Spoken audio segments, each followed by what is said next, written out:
ಯೋಗಕ್ಕೀಗ ವಿಶ್ವ ಮಾನ್ಯತೆ ದೊರೆತಿದೆ. ಜೂನ್ 21 ನಾವು ಅಂತಾರಾಷ್ಟ್ರೀಯ ಯೋಗ ದಿನವನ್ನಾಗಿ ಆಚರಿಸಲು ಪ್ರಾರಂಭಿಸಿದ್ದೇವೆ. ಯೋಗ ಅದು ಆರೋಗ್ಯದ ಸೂತ್ರಗಳಿವೆ ಅದರಲ್ಲಿ ಎನ್ನುವುದನ್ನು ಇಡೀ ಜಗತ್ತು ಮನವರಿಕೆ ಮಾಡಿಕೊಳ್ಳುತ್ತಾ ಇದೆ. ಇಂಥ ಸಂದರ್ಭದಲ್ಲಿ ರಾಷ್ಟ್ರೋತ್ಥಾನ ಸಾಹಿತ್ಯದ ಯೋಗ ಸಂಬಂಧಿತ ಕೃತಿಗಳನ್ನು ಕುರಿತು ಯೋಚನೆ ಮಾಡುವುದಾದರೆ 2 ಪ್ರಮುಖ ಕೃತಿಗಳು ಅದು ಬಹುತೇಕ ಕನ್ನಡದಲ್ಲಿ ಯೋಗ ವಿಷಯವನ್ನು ವ್ಯಾಪಕವಾಗಿ ತೆಗೆದುಕೊಂಡು ಹೋದವು. ಮೊದಲನೆಯದು ಶರೀರ ಶಿಲ್ಪ, ಎರಡನೆಯದು ಯೋಗ ಪ್ರವೇಶ. 1970ರ ದಶಕದಲ್ಲಿ ರಾಷ್ಟ್ರೀಯ ಸ್ವಯಂ ಸೇವಕ ಸಂಘದ ಪ್ರಚಾರಕರಾಗಿದ್ದ ಶ್ರೀ ಅಜಿತ್ ಕುಮಾರ್ ಅವರು ಸ್ವಂತ ಆಸಕ್ತಿಯಿಂದ ಯೋಗಾಭ್ಯಾಸದಲ್ಲಿ ತೊಡಗಿದರು.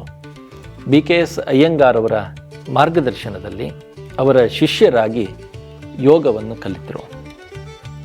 ಸಹಜವಾಗಿಯೇ ಒಬ್ಬ ಪ್ರಚಾರಕರ ಜೀವನ ಧ್ಯೇಯ ಏನಿದೆ, ತಾನು ಕಲಿತ ಒಳ್ಳೆಯದನ್ನು ಸಮಾಜಕ್ಕೆ ಕಲಿಸುವ ಏನು ಪ್ರಯತ್ನ ಆಗಬೇಕು ಎನ್ನುವುದು.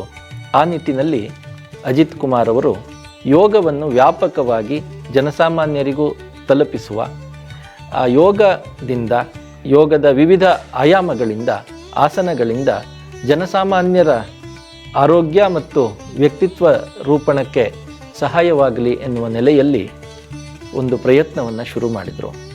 ಅದರ ಫಲವಾಗಿಯೇ 1972ರಲ್ಲಿ ರಾಷ್ಟ್ರೋತ್ಥಾನ ಪರಿಷತ್ತು ಕೂಡ ಒಂದು ಯೋಗ ವಿಭಾಗವನ್ನು ಪ್ರಾರಂಭ ಮಾಡಿತು. ಶಾರೀರಿಕ ಶಿಕ್ಷಾ ಕೇಂದ್ರ ಎನ್ನುವ ಹೆಸರಿನಲ್ಲಿ ಸಾರ್ವತ್ರಿಕ ಯೋಗ ತರಗತಿಗಳನ್ನು ಪ್ರಾರಂಭ ಮಾಡಿತು. ಈ ಸಂದರ್ಭದಲ್ಲಿ ಯೋಗವನ್ನು ಯಾಕೆ ಮಾಡಬೇಕು, ನಮಗೆ ಹಿತ್ತಲಗಿಡ ಮದ್ದಲ್ಲ ಅನ್ನುವ ಮಾತಿದೆ. ಭಾರತೀಯವಾದದ್ದೇ ಒಂದು ಶಾಸ್ತ್ರ ಯೋಗ, ಆದರೆ ಅದನ್ನು ಕುರಿತು ಸಾಕಷ್ಟು ಅವಜ್ಞೆ ಕೂಡ ನಮ್ಮಲ್ಲಿ ಬೆಳೆದು ಬಂದಿತ್ತು.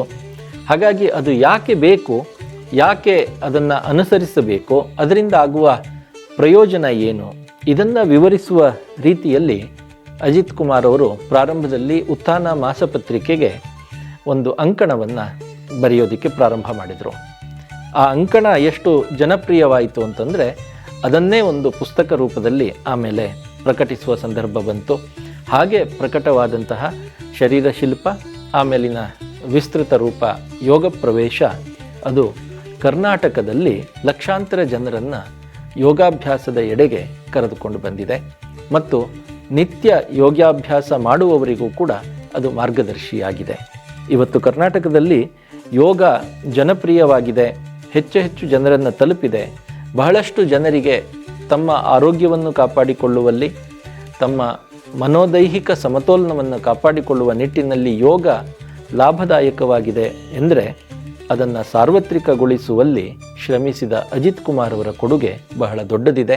ಅವರು ರಚಿಸಿದ ಈ 2 ಕೃತಿಗಳು ಕೂಡ ಬಹಳ ದೊಡ್ಡ ಪ್ರಮಾಣದಲ್ಲಿ ಈ ಕ್ಷೇತ್ರದಲ್ಲಿ ಕೊಡುಗೆಯನ್ನು ಕೊಟ್ಟಿವೆ.